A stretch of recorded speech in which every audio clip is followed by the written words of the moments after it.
To what shall we compare the kingdom of God? When you tell a joke and somebody stares blankly at you, you know they didn't get it.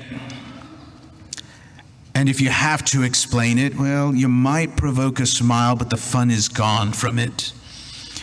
On the other hand, you might tell a story which illustrates a point, and it's quite normal to explain what you mean. Ezekiel told a story of a powerful eagle plucking the top of a cedar tree and transplanting it to another place. And that was meant to remind his hearers of what had happened when the king of Babylon had exiled the king of Israel and brought him to Babylon. The story we hear in today's reading from Ezekiel is of God doing a similar yet a very different thing. God takes a shoot from the top of a cedar tree and plants it on high on the mountain, and it becomes a noble cedar tree, which provides shelter to many different kinds of birds. The explanation is not a political one, though hearers may well have hoped that it may have meant that Israel would be exalted by God, and that Israel would not be humiliated by kings. The point of the story, a story that would take place sometime in the future, is that God is the true sovereign. God is king, and God alone. It's significant that the people of Israel developed an understanding of God's greatness precisely at the point when they found themselves outclassed by political powers far greater than themselves. Rather than moan about their defeat or seek an improved God, they came to see that God, the God that they always believed in, that they always worshiped, was greater than they had realized and had purposes beyond what they could comprehend. Note that the very high mountain on which God was going to plant the new noble cedar does not have a name. It wasn't named Jerusalem, it wasn't named Zion. It was beyond the particular places. It was beyond particular political systems, which exclude other places and systems. The power of God is over all of reality, including nature and politics. Fundamentally, it is a power to make things, and of course people, flourish and to find a home. The parables of Jesus are not necessarily stories which require an explanation, even though they are sometimes presented as if they were.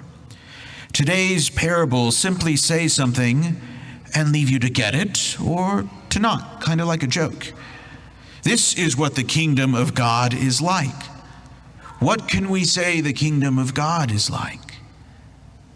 And Jesus goes on to talk about everyday reality, nature doing the thing, doing what it does. But this is not just nature. It's nature seen with the eyes which can spot a mystery. It's not that the growth of the wheat or of the shrub is an illustration of the reality of the kingdom, a kind of visual aid which you could do without if you prefer to describe the kingdom in real terms. But what real terms? What is more real than the miracle of growth, which Jesus has been talking about all of this time?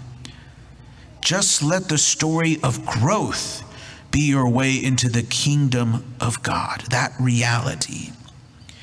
In our day and age, we're bogged down by the seriousness of this global pandemic, and yet there's a transformation happening.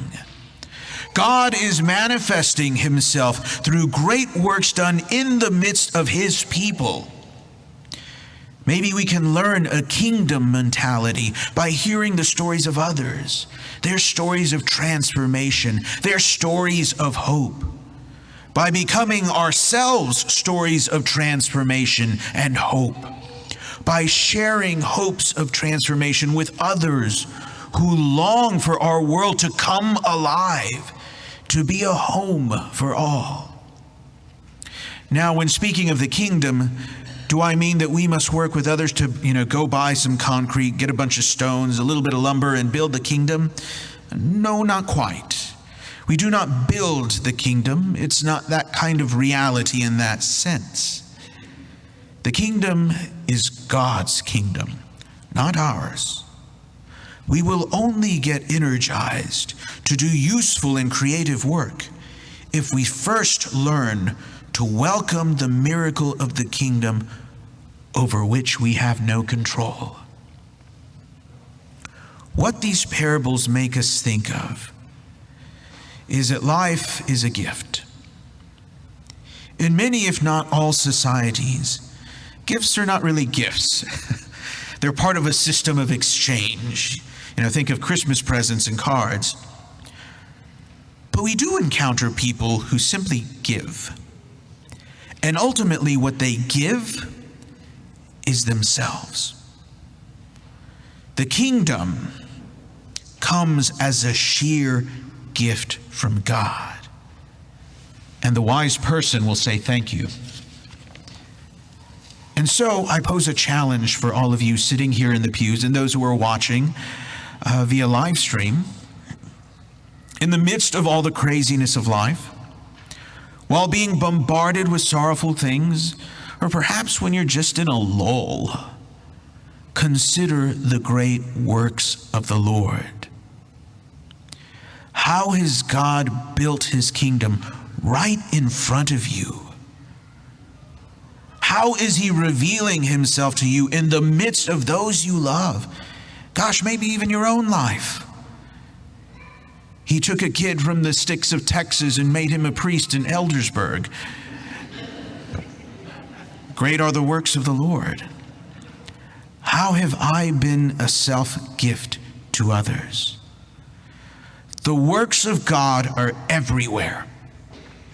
Share them with those around you when you recognize them. It's these great stories of faith that will give others that extra push to bust out of their upper rooms and to go out and proclaim that Jesus is here, and to bring others back to this altar to worship him. Great are the works of the Lord. And indeed today, Jesus makes himself present in an unbloody sacrifice and gives himself to you in the Eucharist. And for you who are receiving your first Holy Communion today, this is a very, very special thing, and God is doing something great in you. Always remember this day with great affection. Always remember this day as the day that Jesus gave himself to you, and that he calls you to share that joy with others. My brothers and sisters, we did not build this kingdom. It is a gift from God. God did this. This is the work of the Lord, and great are the works of the Lord.